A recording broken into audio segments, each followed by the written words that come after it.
back again. This time we have a presentation from Anirudh Venkat, who's the country head of Singapore, Indonesia, and Korea at Enchanto. He shall be sharing more insights on Enchanto and how the components you can create of a winning omni-channel ecosystem. So Enchanto is basically getting a lot of traction in Southeast Asia as a unified omni-channel and order management system experience. And little bit about Anirudh, he oversees the creation and the implementation of business strategies to make Enchanto's vision an operational success in the named countries. So someone who started as a customer success director at Enchanto, he's built the customer support team, account management, subscription sales teams across various countries in Southeast Asia, namely Singapore, Indonesia, Philippines, Malaysia, Korea, and also India. So from here, I shall let Anirudh take over and he would be able to share some much more useful insights to you. Over to you, Anirudh. Great. Thanks, Harsh. Thanks, Yash. So what I'm going to do today, thanks for inviting me for this discussion. So how I'm going to structure today's presentation essentially is that I'm going to first talk about the ecosystem as we see it. Then we're going to talk a little bit about the ecosystem in which brands operate currently in the market. Then we're going to talk about a little bit about how we've seen brand journeys from offline and online to like a pure omni-channel experience. And then at the very end, I'm really going to talk about how Enchanto solutions can help with this, and also a brief introduction to Enchanto, right? So let me go ahead and share my screen.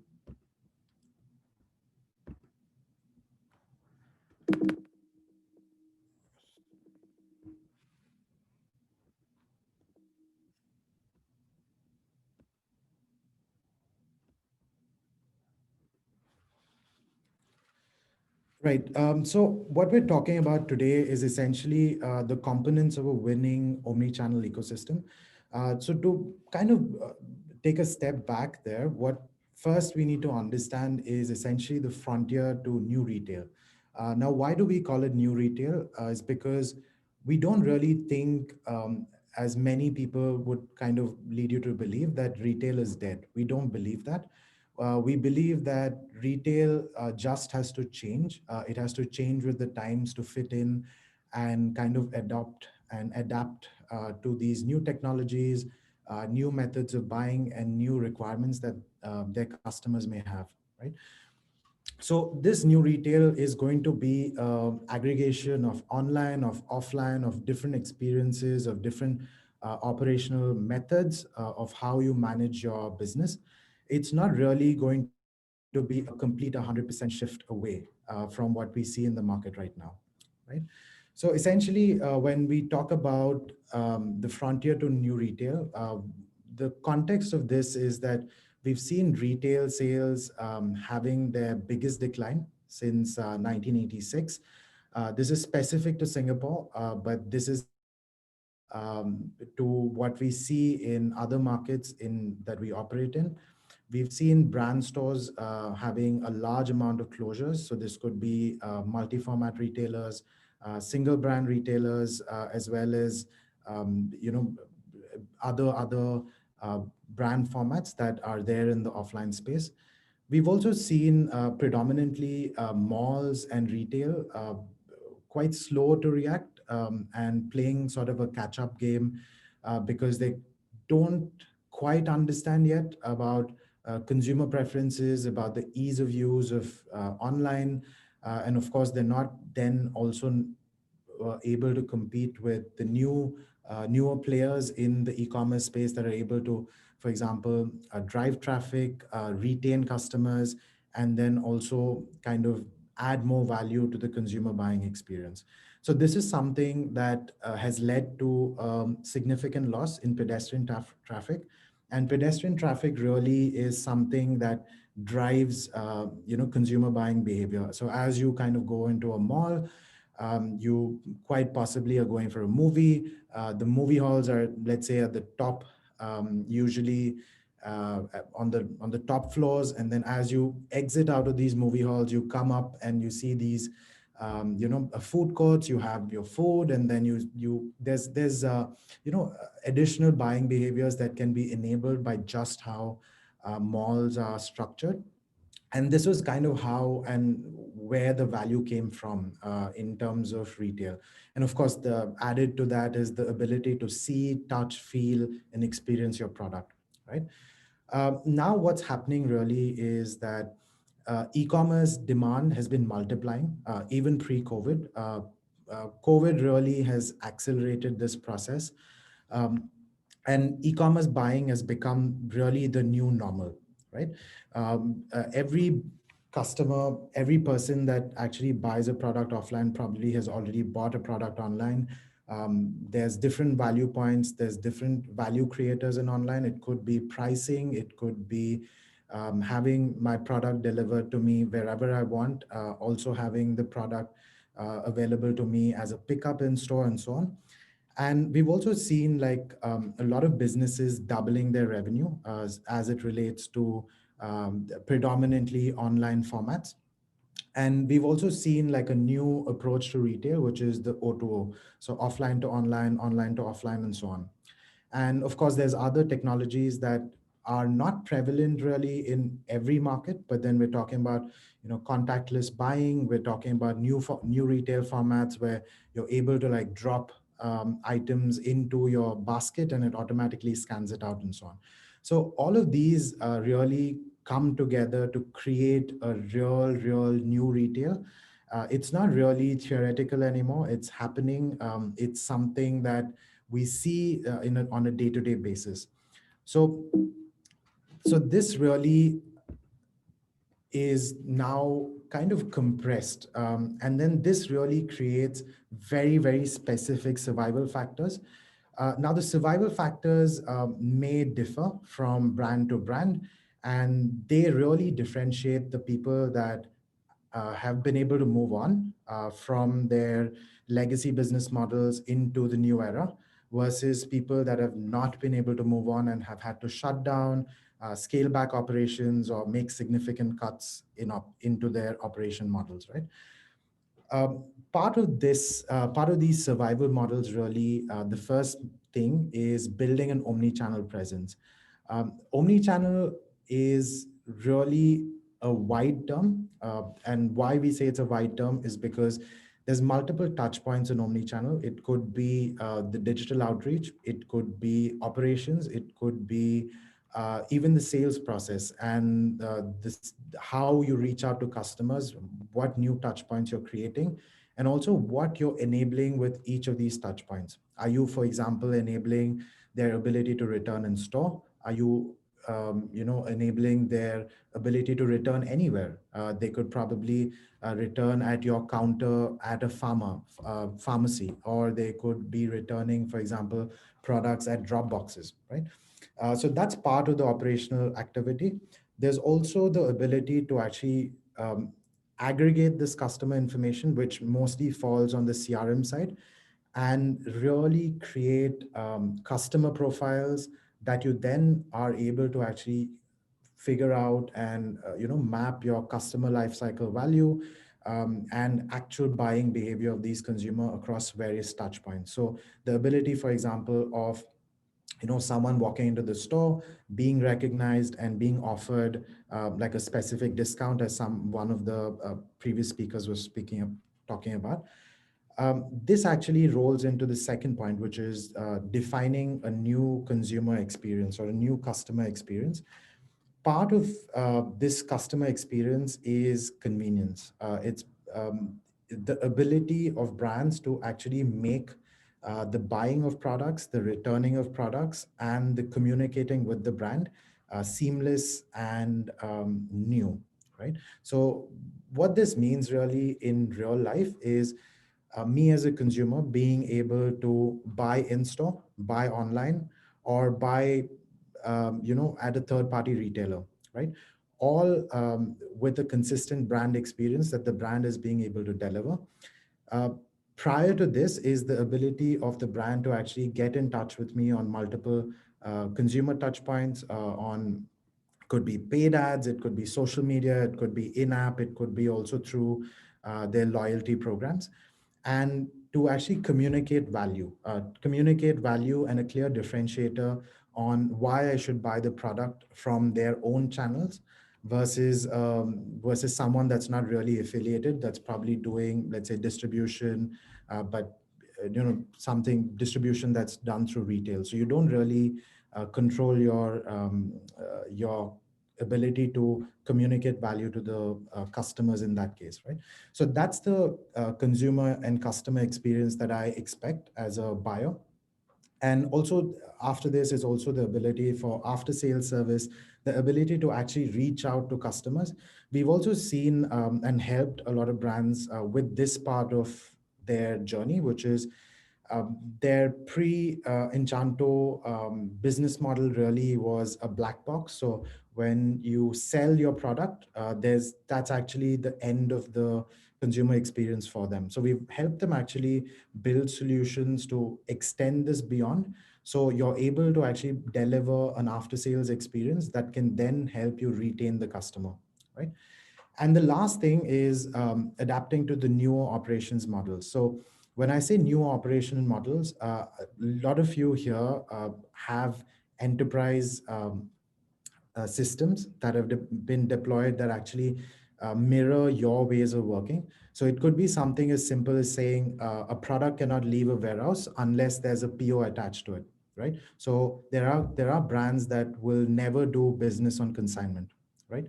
But with the new models, the ability to distribute product, the ability to seamlessly allocate product on multiple touch points does lead brands to actually have to explore these new operational models that are flexible, that are not so rigid that they are actually impeding the customer experience, right? So what we've seen really is we've seen industry leaders really put a lot of thought to this and try to reinvent their e-commerce operations through technology. And why technology is because uh, technology really enables change management, and a significant portion of your time as a leader in converting your organization from an offline only model to an online model and right up to omnichannel depends on the reuse of resources, the reuse of existing systems, and the training of existing resources into these new operational models. And all of that is delivered through technology, whether it is modification of your ERP systems, modification of your front ends, modification of, for example, your loyalty points and your reward systems. All of this is done through technology, right?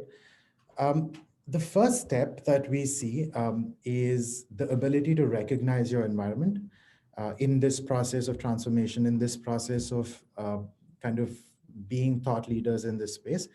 A lot of leaders first start with being able to take stock and understand and recognize the environment that they're operating in. Because some of them, and many of them, in fact, come into their jobs, come into their roles understanding that there is a system, that there are these rules or walls that they must work within, at least initially, till they see significant volumes that can actually help them either shift them or like kind of restructure these rules to better benefit their online organizations. So when we look at the current e-commerce landscape, what we see is multiple systems. We see many marketplaces with hundreds of APIs. We see storefronts that are built on Magento. We see retail POSs that are able to do, for example, very new age things, which are like stock movements between different locations very seamlessly. You also see them having APIs being able to connect to your online store. And then you also have what all of us have to work with, which is our legacy systems, the backend integrations, and all of these ERP systems that have been put in place to drive business, predominantly distribution and offline. So you have your SAPs, you have Salesforce, you have Microsoft Dynamics, Oracle Retail, and so on. And these systems are here to stay. What all of us will realize, and what most leaders have realized, is that they have to work within the confines of the system. Of course, they can try to change some rules, but these systems are here to stay, and we work with these systems, right? Um, the last thing is the need for systems integrations, data integrations, and so on, where we're able to, for example, connect to material masters, connect to CRM systems, like to push in points data, to push in consumer data, buying behavior, the ability to like connect to data lakes, to actually do consumer life cycles, to build out your consumer profiles, and so on. And the last thing that we also look at is the capabilities that are required at scale for these systems to be able to deliver real value in terms of efficiencies, in terms of actually having and building a seamless system that is helping your business achieve your business goals. So this is the ability, for example, to have order management systems, you have shipping. Once your consumers bought your product, you need to be able to consistently ship to these people on time, with undamaged products, of course. And then there's warehouse management, your ability to pick and pack and ship individual units, while we've always been doing B2B. B2B is always slightly simpler, which is you're shipping out in bulk, right? Then there's the issue of product information management. Brands spend hundreds of millions of dollars building out their brand content to be able to present a clear, consistent brand message. And your ability to kind of distribute this content will be a clear differentiator between yourself, which is your own stores, your own channels, versus someone that's doing retail. I could very well just go, I mean, again, pre-COVID, I was able to, for example, travel to other countries, pick out products, be able to come back and then sell them online, right? So the ability for us really to present a consistent brand image and quality content to all the consumer touch points. Then you have your catalogs and your listings. Then you have your BI analytics. Some brands that we work with, for example, want advanced analytics. They probably want to see the out of stock ranking. They want to actually understand how much money they're losing by having certain products out of stock on their online channels. And for the finance folks, there's also financial reconciliation, the ability to do claims and refunds. And of course, for the operations folks, the ability to do replenishments, right? To build out these replenishment modules to help your teams bring products back in stock as fast as they're being sold out, right? So one consideration in this landscape is the ability, the time, the cost that it requires to take these all these requirements and build all these capabilities in-house, right? Now, at a very high level, this is how we envision the omni-channel ecosystem. So at a very, very high level, what we see is the ability for sales channel integration. We see the ability to have a seamless content operations and distributions. We see the ability for you to manage promotions, your marketing, and then of course we see for you the ability to give your buyers the ability to have real-time visibility into where your product is. The product that I bought, I would love to know where it is. I would love to know when I get it, and I'd love to know how I can return it seamlessly, right? So that's the shipping part. And the other part is, of course, your backend operations, so which is your WMS, your ability to pick, pack, ship products, again, without the need for paper and Excel sheets and so on. You have the ability to do finance, data interfaces, and so on. Right. So this is the overall omni-channel ecosystem as we view it. Now, what we've seen really in terms of the journey of an omni-channel business is the first thing typically starts with the ability to link the stock of one of your warehouses, which could be your DC, which could be your purpose-built e-commerce, warehouse, to multiple online channels through an order management system. The order management system, as was pointed out in one of the previous discussions, allows you to orchestrate your orders, manage your catalog, inventory, pricing, promotions, your reporting, your user management, and seamless integration to all of these touch points, whether they are your brand.coms or your online marketplaces, your pure players, your retail stores, your point of sale systems, and so on. Right. So that's the first step that usually brands take. The second, as we kind of evolve and as we move in along our e-commerce journey, we realize that hey, there might be a value addition to shipping out products based on geolocation, because the cost of shipping a product, for example, that is right next to the consumer might be cheaper, and there is significant volumes to justify that business model, right? So the second step really is the ability for brands to stock multiple warehouses with e-commerce product and connect all these multiple warehouses to multiple online channels through again an OMS, which gives them the ability to aggregate stock and also distribute these stocks, right?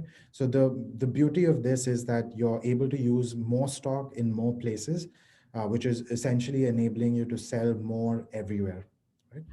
And of course, we still have the same ecosystem where you have multiple touch points, which is your brand.com, your pure players, your online marketplaces, your retail stores. You can choose to even take orders from your POS systems and able to deliver from multiple locations, either with an in-store or from your multiple DCs or online channels. Again, we have the ability to connect to carriers to let them know that the product is ready to pick up, that the product has been delivered, that the product cannot be delivered, and so on, to send over real-time updates to your storefront, which is here on the left-hand side, which is either, again, your own brand.com, or it could be other multiple online channels, right? The last part of this journey really is the ability to go pure omnichannel. And when I say pure omnichannel, the ability to offer click and collect, the ability to do multi-location fulfillment, either based on geolocation, stock levels, even expiry dates and batches. So if you can envision, for example, if I were to buy a product, I sit here at Suntech. If I were to buy a product from, let's say, H&M or Uniqlo, the ability of Uniqlo to actually send me a product from their shop um, through Grab Express, Go Send, and so on, really cuts down the time. It also is really valuable for them to give me the opportunity at a reduced price for me to walk in store and pick up the product, right? So here you're looking at multiple channels connecting to multiple brand stores, and here again, we're looking at brands working with their legacy POS systems that are probably not able to process orders, accept returns, do a return QC, for example. So what we offer is the ability to have mobile applications that's able to do everything from accept returns, process orders, print shipping labels and invoices, right up to taking, for example, sign on glass as proof of delivery to complete the order in your ecosystem, right? Um, now, now comes to the really the part about how to translate your business goals into successful operations. Um, what we've done here at Enchanto is we've kind of built ourselves into this ecosystem at the very center of it. Uh, this ecosystem that includes brand consultancies, consulting companies, management consulting companies. You have ERP systems, you have marketplaces, you have shipping carriers, retail stores, you have e-commerce enablers, social commerce, your Facebooks, your Insta, your Line, marketing agencies, and also store builders. So the provider of store building software, as well as the store builders, the agencies that provide these services itself. So Enchanto sits really at the heart of all of this, because the OMS really is the backbone for your e-commerce operations. That's how we look at it. And that's how we try to work with all of these ecosystem partners. We try as much as possible, and we are most of the time very, very brand agnostic. We're very platform agnostic. So we will work for our customers, for our brand principals, our logistics companies, whatever it is, to work with all of this ecosystem to actually enable this true omni-channel experience for their end consumers, right? And how do we do that? We do that through two of our main products. So how Enchanto really works is that we have a hybrid model where we have two products. Products are out of the box available as SaaS products, readily available for you to sign up, go to our website, and you're able to like start using Celluseller, for example. We take these core products and then we build various levels of customizations and optimizations on top of this.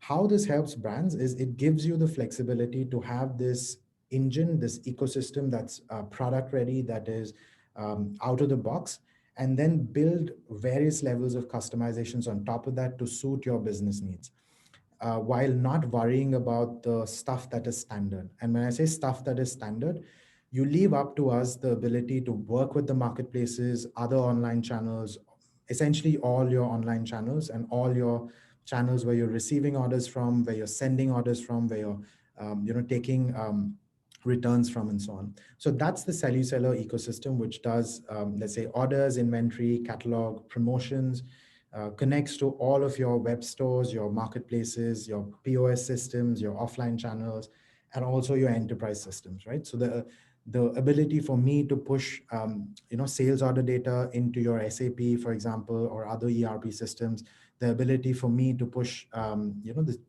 customer information into your CRM, your data lakes, the ability also for us to fetch all of this valuable brand information that you have stored on your product information and digital asset management tools to really automate your online experience, right? And the second thing that we have really is the warehouse management system. The warehouse management system enables you to do B2C pick pack operations. The reason I stress on this is because most enterprise grade warehousing systems or your ERP systems are not really built to manage B2C. Your pick pack by unit, your pick pack by marketplace, by item, the ability to do stock takes, the ability to do picking by expiry, for example, picking by first expiring batch, all of this automatically, all of this through mobile applications. Again, all of this seamlessly without any paper involved, direct from the marketplace right into the picking line of your warehouse, right? And also the ability to connect with multiple carriers and fetch real-time tracking information that we can distribute to all of your consumer touchpoints, whether it's your mobile applications that you have for sales, whether it's your POS systems, or whether it's your marketplace or your own brand.com, right? Allows you again the ability to do manpower assignment, manpower assessments, all of your rate cards, and so on, right? Now, little bit about Enchanto as I wrap up. Enchanto was founded and headquartered here in Singapore in 2011. We have presence across 8 countries right now. So that would be Singapore, Indonesia, Malaysia, Philippines, Thailand, Vietnam, South Korea, Australia, and India. And we also have customers, if I'm not wrong, in about 17 countries currently. So the product itself is built not only for the Southeast Asian market, it's built for the global market. We do have customers using, for example, Amazon in the Netherlands, Amazon in the US. We're looking at eBay, for example. We're looking at Bol, Fnac Darty in France. So we have the product itself is modularly built. So we're able to add multiple layers of integration and multiple integrations seamlessly into the same core product. We are currently about 125 employees across all these countries. 60% are in product and engineering. So I think that gives really, it's us putting our money where our mouth is, essentially, is to kind of really focus on the product to build you the best in-class product that's going to make sure that brands that we work with, that the brands that we partner with are always at the cutting edge of e-commerce, omnichannel, O2O, whatever it is, however you want to define this new retail, right? And in terms of scale, we processed about 2.10 million orders just this 11/11. This was across a time period of about, I would say, 12 to 15 hours. And we sold about 6.35 million units. So we have brands that do significant volumes. The system is infinitely scalable based on how you want to deploy it and how you want to kind of work with it, right? recently raised about 16.6 million from a conglomeration of Swiss Post, French Post, that's going to enable us to actually expand into the Europe and the North American markets. And that's kind of pretty much my presentation here. We really hear and we think of ourselves as being enablers to kind of shaping the future of e-commerce through our little world, which is the ability for us to kind of be the backbone for your e-commerce operations. So I'm happy to take any questions. Yeah. So thank you so much, Anirudh. Possible for you to stop the screen share? Sure. Yeah. So yeah, we do have questions over here. I shall just send it over to your chat box. So the first one is there any limitation on the order sync from marketplaces to Enchanto? And Sure. are the orders synced immediately or is there any delay? No, so there is actually no limit to the orders that can be synced into the OMS or the WMS. That's kind of why I gave you numbers on the scale. So we did again 2.10 million orders in about 12 to 15 hours. We're completely hosted on AWS, so we are again infinitely scalable because the how we've configured the infrastructure is the ability for us to kind of spin off multiple instances as the load increases. So there's clearly no limit. And in terms of the order delay, we this the order sync, the pricing sync, the inventory updates, all of this are near real time. Why I say near real time is because it could be basically 0 seconds right up to a maximum of 120 seconds. The delay typically is also because we are making API calls so to these all these third party systems. If there is a delay from their side, usually never longer than about 120 seconds, which is about 2 minutes. All right. So there's another one. Sure. Now, due to this pandemic, the COVID-19 one, what are the advanced changes or maybe the drastic changes that you have seen in the omni-channel experience? Well, I think actually it's happened in stages. We saw kind of like a shock to the system, if I can put it that way, when the COVID pandemic hit, and then kind of people were trying to understand how to kind of sell more, right? So that was the first question that they were trying to answer. From that came, oh, where do I sell, right? So then that kind of answered the question of, oh, if I'm not online, then I need to have an online presence. If I'm online already, maybe I need to have a different online presence. So it could be if I have only a brand.com, then maybe I need to expand into third-party marketplaces. If I am only on third-party marketplaces, then I probably will invest in a brand.com. So these are the first few steps.